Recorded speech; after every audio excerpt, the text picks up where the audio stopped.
everybody, this is Paul with Hobbyking Live Product Reviews. In this video today we're going to take a look at the Hobbyking 2.4 GHz 4-channel radio. So let's take a closer look at this radio and see what it has to offer. Okay, let's first take a look at what you get when you order this product. You get the 2.4 GHz 4-channel transmitter, and you also get a 6-channel 2.4 GHz receiver and a binding plug that comes with it. As you can see, this is a 6-channel redundant receiver. It has the main receiver here, and it has a satellite receiver over here. Okay, let's take a closer look at the actual transmitter. As you can see here, it comes with a basic 2.4 gigahertz style antenna. It's just a little short antenna that's bendable.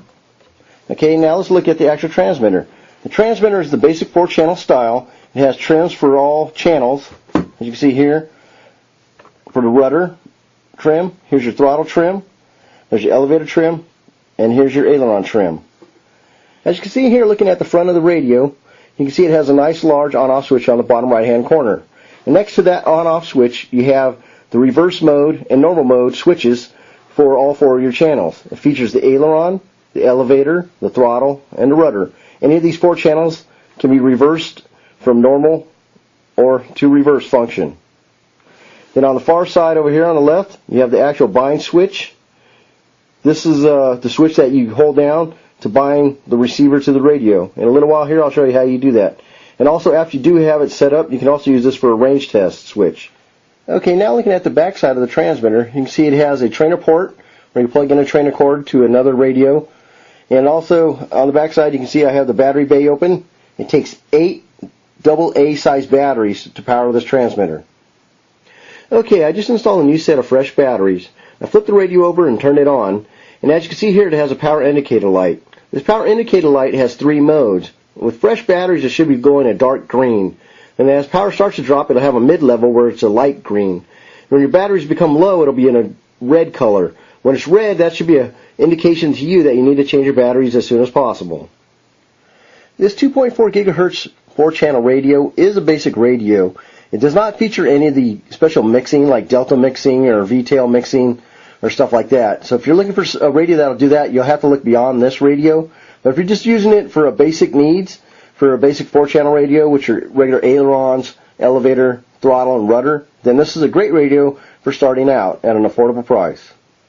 Okay, we're going to get started hooking the radio up to the airplane, but real quick before we get into that, I just want to show you and remind you that this is a 6-channel receiver, and the channels are as follows. If you turn it basically sideways like this and look at your transmitter, it basically follows the same as on the receiver. So channel 1 is your aileron, channel 2 will be your elevator, channel 3 will be your throttle, and channel 4 will be your rudder.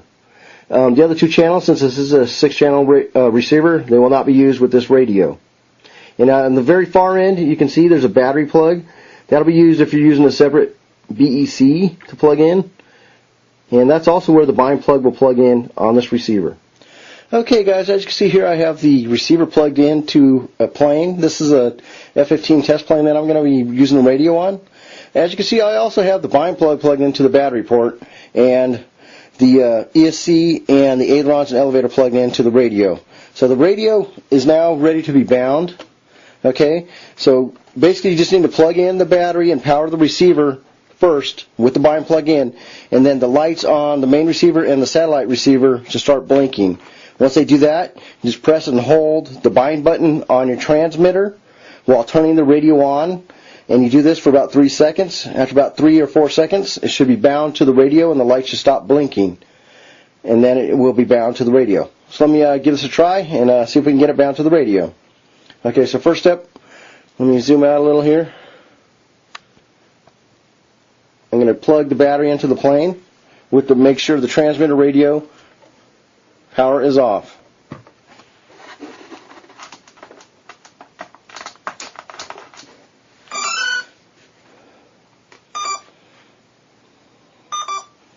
Okay, as you can see, the light on the receiver is blinking.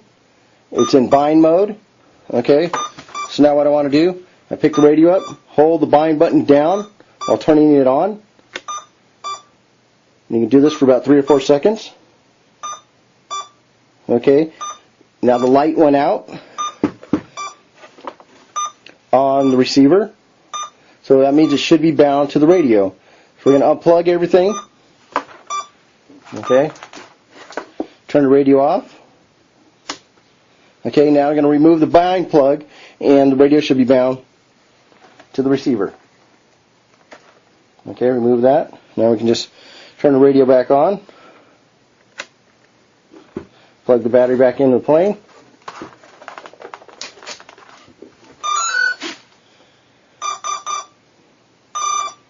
Okay, and as you can see in here, gave all the confirmation beeps. The receiver light is not blinking. So, looks like it's bound and everything is working right. Yep, as I can confirm, I'm moving my ailerons, and it looks like it's bound to the plane. So let's take this radio and plane out to the field and see how it actually works. Okay guys, we're out at the airfield now. I'm going to test this 4-channel radio with this F-15 duckfan jet.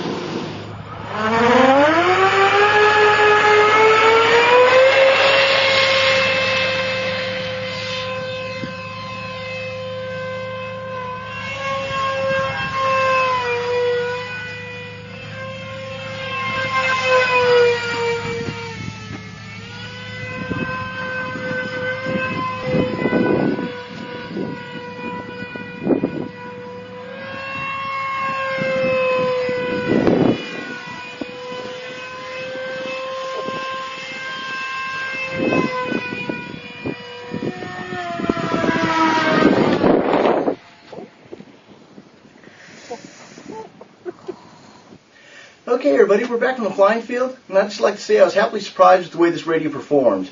I didn't experience any glitches, and the radio did seem to have some smooth controls, and it controlled the airplane very well. Now that we've gotten to test this Hobbyking 2.4 GHz 4-channel radio, I'd just like to go over some final review thoughts with you. Overall, I have to give this Hobbyking 4-channel 2.4 GHz radio a pretty good rating.